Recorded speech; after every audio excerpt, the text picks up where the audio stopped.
Bom, vamos então à nossa aula 1. Nessa aula, a gente vai entender um pouquinho sobre as modalidades da corrida e como que a gente vai tratar a nutrição mais especificamente com relação a essas modalidades. Bom, vamos iniciar então apresentando aí o que a gente tem hoje em termos de modalidades para corrida. Bom, a primeira, é a nossa clássica. Então, que é a corrida, o atletismo em si, que são as corridas de 100 metros, 200 metros, 400, a gente tem lá com barreira, sem barreira, ou seja, é aquelas, que a gente vê muito, por exemplo, nas Olimpíadas, são as mais clássicas. Depois, a gente vai ter as corridas, de aventura. As corridas de aventura, elas são muito interessantes, porque elas abrangem mais do que uma modalidade. Então, ela é sempre em equipe e vai ter lá a corrida, que normalmente é trekking, é mais em mata mesmo, vai ter canoagem, vai ter escalada, vai ter bike. É uma modalidade que nós não temos no Brasil hoje um grande número de praticantes, até pela própria complexidade da modalidade. Mas ela vem crescendo e a gente vem vendo, provas aí acontecendo também nessa modalidade. Nós vamos ter também a corrida de rua, que é a mais popular. É onde a gente tem o maior número hoje de participantes, que vai desde as corridas mais curtas, aquelas de 5 km, 10 km, as meia maratonas e a icônica, maratona. Nós vamos ter também, as corridas de trail running.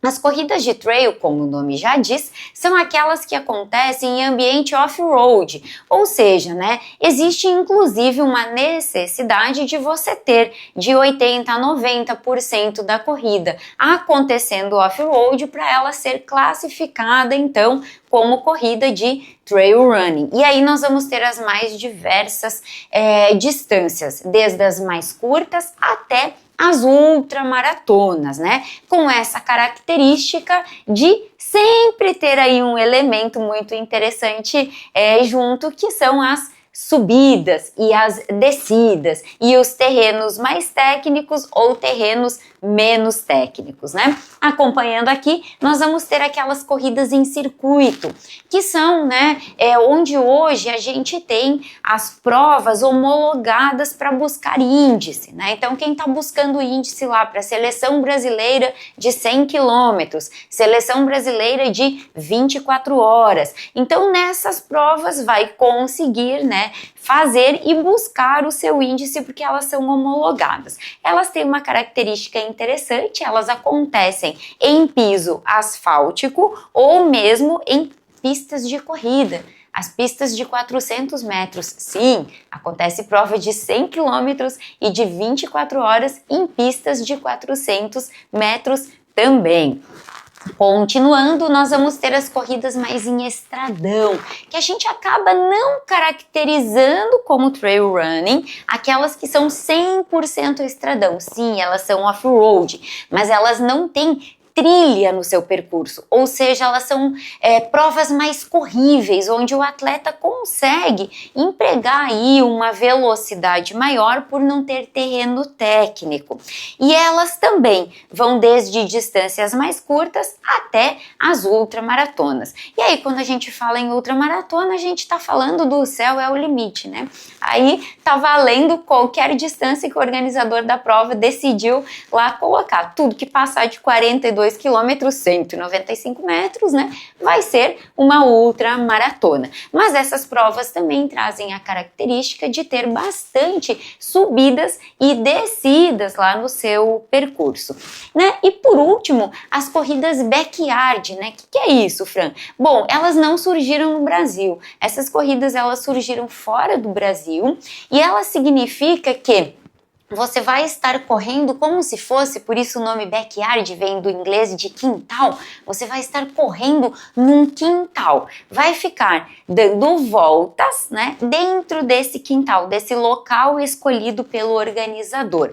Como que ela acontece? A cada 1 hora tem uma nova largada e Dentro dessa 1 hora, você tem que fazer em média de 6,8 a 7 quilômetros. Terminou, o tempo que você tem para a próxima largada é o teu tempo de descanso. Descansou, deu a hora da largada, vai de novo. Naturalmente, nas primeiras voltas, os corredores chegam com mais antecedência, descansam um pouquinho mais. À medida em que vai avançando, acaba que chegou, às vezes o corredor chega, ele não consegue nem se alimentar, ele já tem que partir para a próxima volta. E no Brasil ela chama-se Resta 1, ou seja, a prova acontece até que tem a última pessoa em pé. A gente já teve provas aí fora do Brasil que o pessoal ficou 6, 7 dias correndo, dando voltas até que a corrida acabasse, né? No Brasil a gente tem aí 3, 4 dias em média dessas provas ocorrendo. E quem se classifica no circuito depois vai fazer uma etapa mundial lá nos Estados Unidos, né? Onde a gente tem a finaleira. Bom, por que é que eu falei de todos esses tipos de corrida? Porque quando a gente pensa na nutrição, cada modalidade dessa vai trazer para a gente uma necessidade específica de alimentação e de suplementação. É claro que aqui não é objetivo do curso eu falar de cada uma delas, como seria essa alimentação e essa suplementação, até porque isso é individual. Isso a gente trata realmente na consulta nutricional. Mas quis trazer para vocês entenderem esse universo que a gente tem. E o que nós vamos tratar aqui nessa aula 1, na parte de nutrição, acaba sendo sim um pouco mais genérico. Mas veja que a corrida, ela é muito simples quando eu penso em colocar um tênis e sair correndo, mas ela é altamente complexa quando eu penso em todas essas modalidades e como a gente vai tratar a nutrição e a suplementação. Seguindo aí, então, né, quais seriam esses princípios que a gente tem hoje pensando na nutrição para os corredores, indiferente de qualquer uma dessas modalidades aí que eu trouxe para vocês, né? Então, o princípio fundamental é a gente fornecer o combustível adequado para que o corredor possa, né, tocar a sua prova e para que a gente já consiga ir promovendo a própria recuperação dentro da própria prova, para que quando concluir, né, essa prova ou esse treino, não acabe lá num catabolismo muscular tão grande a ponto de que você precise 4 ou 5 dias para se recuperar. Até porque às vezes a gente não tem esse tempo, você sai de um treino e você já precisa migrar para o seu outro treino, né? Também, né, essa dieta, né, equilibrada que a gente vai trabalhar, ela sempre vai ter foco em fornecer a quantidade adequada, seja de carboidrato, seja de proteína e seja também dos micronutrientes, né, que a gente está falando aí nas vitaminas e minerais. Então, gente, verdadeiramente não tem muito segredo. É isso que a gente precisa fornecer quando a gente pensa na alimentação para um atleta de corrida, seja qual for a modalidade, né, que está fazendo. Outro ponto importante, né, é entender que carboidrato é a nossa fonte principal de energia. Gente, proteína não gera energia muscular. Quem gera é carboidrato. Por isso eu insisto tanto no pré-treino sempre ser carboidrato e não proteína. Proteína vai ajudar a fazer reparo muscular, ou seja, ela entra no seu pós-treino, na sua pós-prova, para fazer essa reparação muscular. E nós temos ainda, né, as gorduras, né, as gorduras saudáveis, que é um outro macronutriente super importante, né, até para que a gente possa ter uma alimentação bem equilibrada e você poder fazer aí os seus treinos, as suas provas da melhor maneira possível. E aí, quando a gente pensa, né, nessa alimentação, então, do corredor, pensando no pré, no intra e no pós, quando nós estamos falando da alimentação antes do treino, sempre, gente, alimentos de rápida digestão e alimentos mais leves, né? Fran, dá um exemplo do que eu poderia usar como um pré-treino. Simples, fácil. Uma fatiazinha de pão com um mel. O mel tem uma relação glicose e frutose espetacular. O que é isso? Significa que tem uma melhor absorção lá na nossa parte intestinal. Ou nesse pãozinho, a geleia, né? Ou para quem é gaúcho, a famosa chimia, né? Então, ela serve também para um complemento ali no seu pãozinho para a gente fazer um baita pré-treino. Falei, tem alguma fruta? Sim, eu diria a mais fácil de comer, banana, né? Tem tudo que é lugar no mundo, inclusive. Claro que nós aqui somos abençoados, né? Nós que estamos na América do Sul temos uma plantação gigante, inclusive exportamos para outros países. É um alimento espetacular, né? Então, uma banana crescida de um melzinho, né? Pô, é um baita pré-treino. Então, gente, não inventa. Pré-treino não é ficar jogando pozinho para dentro de um copo, tomando aquilo e saindo achando que você está arrasando. A sensação de fome acaba vindo durante a corrida, principalmente quando a gente fala em treinos muito longos, né? Então, você iniciar esse treino bem alimentado vai fazer, sem dúvidas, diferença de como esse teu treino vai acontecer ao longo do tempo. E treino e prova. Quando eu falo de um, eu tô falando do outro, porque a gente não faz nada de diferente na prova. Tudo que a gente fez no treino, a gente vai repetir na prova, né? Então, na figurinha aí, vocês estão vendo, né? Que tem aí a banana, tem o pãozinho. Fran, mas eu gosto de coisa mais líquida. Bora fazer uma vitamina, né? De frutas, a gente bota uma banana, né? Bota uma aguinha de coco, que eu já tenho um pouco de carboidrato ali também. Dá pra gente jogar uma aveia pra ter mais carboidrato ainda. A gente só não vai jogar aqui nessa vitamina proteína. Então, não vou jogar um whey protein aqui. Se isso fosse pós, aí era outra história, né? Então, a gente vai ficar no carboidrato. Veja no meu desenhinho aí que o carboidrato é o rei, né? Então, é nele que nós vamos apostar no pré-treino, né? Quando a gente pensa durante, né? Durante a gente tem diretrizes muito bem estabelecidas hoje, né? A gente sabe que atividades até 1 hora de duração, você tem necessidade zero de fazer reposição. Até 1 hora de duração, se hidrata bem, se estiver treinando em um lugar quente, leva uma garrafinha com água e seja feliz, né? No intratreino não precisa nada. Fran, mas eu vou fazer 1 hora de duração, mas é um treino intenso pra caramba, é um treino de tiro ferrado. Leva carboidrato, não tem problema nenhum. Existe a teoria, existe a prática, existe aquilo que a gente vai aplicar, mas via de regra até 1 hora, nada. Fran, atividades de endurance, que são aquelas que vão de 2 até 4 horas de duração. 30 a 60 gramas de carboidrato hora você pode usar. Facilmente conseguido hoje com gel de carboidrato. Muitos géis de mercado já trazem 30 gramas para nos ajudar ainda bem, né? Facilita ali na hora. Atividades de ultra endurance. São aquelas atividades acima de 4 horas e novamente o céu é o limite, só Deus sabe, né? 10 horas, 12 horas, 2 dias, 3 dias, 5 dias correndo, essas aí a gente tem na teoria 60 a 90 gramas de carbo hora. Fran, então eu já vou começar a fazer isso hoje. Calma, né? A gente precisa entender se o seu intestino está treinado para isso. A gente já vai falar um pouquinho mais aí à frente, né? Reposição de eletrólitos. A gente tem na teoria de que atividades até 3 horas eu não teria uma necessidade real de reposição de eletrólitos. Sódio, potássio, magnésio, super conhecido por vocês, aqueles famosos sachêzinhos. Eu gosto de botar uma vírgula aqui, né? Como alguém que pratica muito, atividades até 3 horas eu não preciso. Mas e se eu estou treinando ou competindo num ambiente extremamente quente? Calor e umidade absurda. Dá um exemplo, né? Litoral, Rio de Janeiro, Florianópolis. Quem tá lá no Amazonas, né? Treinando, são regiões do nosso Brasil muito quentes e muito úmidas. Eu acho que você deve levar eletrólitos.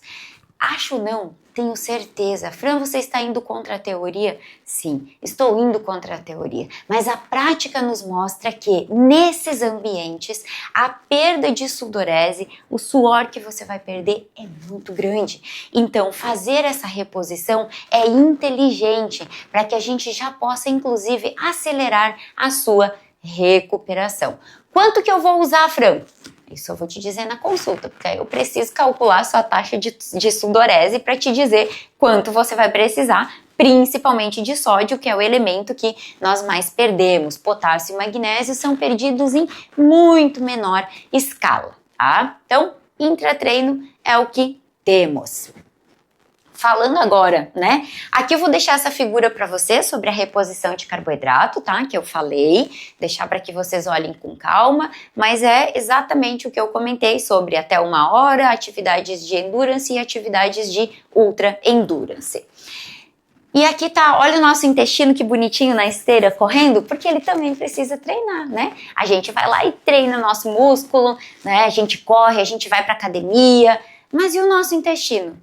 Ele é igual, se ele não for treinado, não adianta você tacar 90 gramas de carbo hora, gente, vai dar ruim, pode ter certeza. Você vai agarrar os matos, vai ter que sair correndo procurar banheiro, vai chegar em casa apertado, né? Então a gente precisa treinar, é o famoso training de gut, treinar esse intestino para que ele consiga cada vez, aos poucos, a gente ir aumentando essa quantidade de carboidrato por hora que você vai ingerindo. Sabemos que isso é muito claro para nós na ciência, carboidrato melhora desempenho, sim, mas também piora se você não treinar o intestino, se você tiver que parar o treino para ir no banheiro. Que melhoria de desempenho foi essa? Nenhuma. Então não dá para simplesmente porque alguém publicou que agora estão usando 120 por hora, você sair usando 120 por hora. Tem que fazer com calma, com acompanhamento, né, do nutricionista para a gente ir fazendo esse aumento de forma gradual. E é a maior reclamação que a gente tem hoje, é o que eu mais recebo no consultório. Certamente quem está acompanhando esse curso já passou por isso, são indisposições gastrointestinais. Elas acontecem por N motivos, mas um deles, sem dúvidas, é seu intestino não estar treinado e você está colocando uma quantidade de carboidrato muito maior do que você tem capacidade aí para receber e para usar como fonte de energia. Muito bem. E aí, né, pós o treino, Fran, terminei meu treino, né, e agora o que é que eu faço? Agora é hora de reparação muscular. Seja lá o seu treino pós-academia, e a gente, corredor, né, a gente não faz treino até a falha, mas de qualquer forma a gente trabalha, né, e até fica um recadinho aqui, se alguém ainda aí não tá fazendo treino de reforço muscular, deveria fazer, isso é inegociável, né? Mulheres nem se fala, é negociável vezes 2, né? Então, só um parentezinhos aqui, porque como profissional da saúde eu preciso alertar vocês sobre isso. Voltou do seu treino, seja da musculação, seja da corrida, aí proteína e carboidrato junto, pra gente fazer essa reparação muscular. Aqui então pode entrar os ovos, né, como uma boa fonte de proteína. Pra quem, né, é vegano, a própria proteína vegetal, né, pode entrar aqui, ou quem tem algum tipo de intolerância, junto com um pãozinho, um bowl de frutas, né, adicionado de um iogurte, mais um complementozinho, né, de proteína, jogar ali por cima umas sementinhas, uma aveia. Então assim, foco na proteína e o carboidrato vindo para complementar. Lembram que no pré o carboidrato é o rei, no pós a proteína ela é feminina, então ela é a rainha, né? E o carboidrato vem para fazer esse complemento, tá? Então, isso sobre o pós, né? E aí, Fran, existem recomendações de quanto de carboidrato e quanto de proteína? Sim, existem. Essa tabela aqui que vocês estão vendo, ela traz por quilograma de peso. Veja, e aqui é bem importante, isso é muita dúvida eu recebo. Fran, no intratreino eu vou calcular por quilograma de peso? Não, gente, no intra é carboidrato por hora, tá? No pós, aí sim a gente vai calcular por quilograma de peso. Então eu vou dar um exemplo aqui. Eu, Fran, né? Eu faço atividades, né, que são as consideradas aqui, né, de 4 a 5 horas de duração, de 4, 5 mais horas de duração. Voltei de um treino de 4 horas. Eu tenho que olhar, né, para isso e calcular 8 a 12 gramas por quilograma de peso. Eu peso 50 quilos. 5 vezes 8, 40. Então, eu estou falando, né, em fazer essa recuperação com 40 gramas de carboidrato, especificamente para mim, que eu fiz um exemplo aqui usando a menor, mas eu poderia usar 12 gramas por quilograma de peso também. Então, existem essas recomendações, essa tabela vai ficar aí para vocês. Vocês podem fazer um cálculozinho aí, né, e ver quanto que vocês vão precisar repor para fazer melhor essa recuperação pós-treino ou pós-prova, né? vamos falar de hidratação, tão importante quanto, né, o combustível do alimento que a gente vinha falando. Então, quando a gente fala em hidratação, né, a gente tem que pensar nela antes do exercício, intra-exercício e pós-exercício também, né? Então, como vocês podem ver aqui, antes do exercício, a gente sugere que tenha uma ingestão de 500 a 600 ml, né? Se você conseguir fazer isso com mais antecedência, se você tiver pouco tempo, algumas horinhas, né, alguns minutos antes, só 200 a 300 ml de água. Eu poderia botar eletrólitos aqui também. Se você for fazer um treino em local muito quente e úmido, pode colocar um sachêzinho de eletrólitos também, que isso é bem importante para você já entrar bem hidratado. Quando a gente fala durante o exercício, as recomendações falam que o ideal seria, né, entre 400 a 600 ml por hora, sempre acrescido de eletrólitos para aquelas atividades, né, de mais longa duração. Fran, então assim, deu 1 hora, eu bebo tudo. Não, gente, vai dando bicadinha ao longo do treino, né? A gente usa o colete de hidratação, dá a bicadinha, corre um pouquinho, dá a bicadinha, para que em 1 hora você tenha matado. Normalmente as flasks são de 500 ml, você matar esse 500 ml aí durante essa 1 hora tua de atividade. Terminei o exercício, tá tudo ok? Não, não tá. Lembra que você precisa comer, mas você precisa hidratar também, né? E aí, a gente precisa fazer essa reidratação pós, a gente não tem uma diretriz muito específica. Algumas falam que você deve repor 1 litro por quilograma de peso perdido, algumas falam 1,5 litros por quilograma de peso perdido. Você só vai conseguir fazer isso se você se pesar antes do seu treino, se pesar depois do seu treino. Me pesei, depois perdi 2 quilos. Isso não é de gordura. A notícia é triste, né? Pra quem gostaria, mas não é. É de água. Então, vai ter que tomar 2 litros se você seguir a diretriz aí de 1 litro por quilograma de peso perdido, tá? Se esse treino foi com muito calor, muito, né, umidade, sugiro que também coloque um sachêzinho de eletrólitos aí junto, né? E aí, ó, você vê o calor, essa figura é bem interessante porque ela mostra, né, como que a gente acaba, né, recebendo essa incidência solar, né? Então aqui está o exemplo de uma ciclista, mas poderia ser alguém que está correndo também. A gente tem essas radiações diretas que interferem, a gente tem o vento que vai interferir no ciclismo muito mais do que na corrida, né? E aí a gente precisa fazer a evaporação desse calor. Por isso que a gente sua, né? A sudorese é uma forma do organismo fazer a evaporação desse calor. Então, é um processo fisiológico que está acontecendo ali. Mas, se eu não der água e eu não der eletrólitos, né, a gente não consegue ter esse processo acontecendo de forma adequada. E aí pode acontecer desmaios, né, enjoos, até diarreias, né? Às vezes a pessoa tem diarreia não porque consumiu muito carboidrato, mas sim porque não fez a hidratação de forma adequada, né? E aí a gente tem, né, alguns posicionamentos que falam, né, sobre treinamento no calor, né? E esse posicionamento traz, né, pra gente alguns protocolos, né, que a gente vai seguindo durante uma consulta nutricional. Claro que eu não vou destrinchar o protocolo para vocês, mas é importante vocês saberem, né, que existe protocolos para que a gente siga. Inclusive protocolos de quando repor sódio. Né? Então, quando eu tô falando, né, em treinos, provas de curta duração, eu não tenho essa necessidade, porque a taxa de sudorese é muito mais baixa, né? O próprio protocolo traz isso pra gente. Mas essas provas superiores a 3, 4 horas, eu já passo a ter essa necessidade, né? Lembrando da vírgula que eu coloquei lá anteriormente sobre ambientes muito quentes e muito úmidos.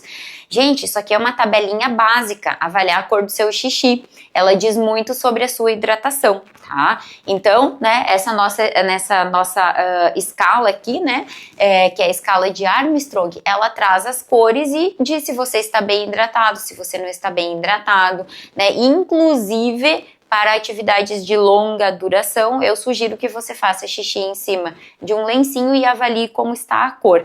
Mas isso é assunto lá para outra aula, a gente vai falar um pouquinho mais sobre isso, né? Cuidar com a superidratação também não é bom, na vida tudo é equilíbrio. Água demais pode causar uma hiponatremia dilucional, ou seja, né, quando os níveis de sódio baixam muito, porque você consumiu muita água pura, não consumiu eletrólitos e você expulsou demais esse sódio. E a hiponatremia é muito grave. A gravidade maior dela é até levar à morte, mas ela começa com sintomas mais leves, como dor de cabeça, visão mais turva, você fica mais prostrado, tá mais lento. Tudo isso pode ser sinal de uma hiponatremia dilucional. Pode ser sinal de outras coisas também? Pode ser de uma hipoglicemia, né? Mas se você não está hidratando bem com eletrólitos, a probabilidade é que seja sim uma hiponatremia dilucional, né? Então, a gente manter aí o equilíbrio é o mais importante, né? E assim, né, gente, com esses pontos aí, nós vamos finalizando essa nossa aula 1. A ideia era, sim, dar um repasse geral aqui para vocês com relação à nutrição, até porque quando a gente pensa em provas de longas distâncias, tem muitos meandros, tem muitos detalhezinhos que a gente precisa tratar aí em consultório, na individualidade, conhecendo a taxa de sudorese de cada um, conhecendo quanto suporta atualmente de carboidrato, né? Qual é o tipo de prova que vai fazer? É uma prova que é na altitude, não é na altitude, vai ter quanto de subida, quanto de descida, tudo isso vai alterar, né, os nossos planos, os nossos protocolos ali de nutrição. Mas nessa aula 1 eu quis dar uma geral aí para vocês, para que vocês possam ter, né, uma pinceladinha da nutrição voltada aí então para as atividades de endurance e ultra endurance. E aguardo vocês aí já na nossa segunda aula.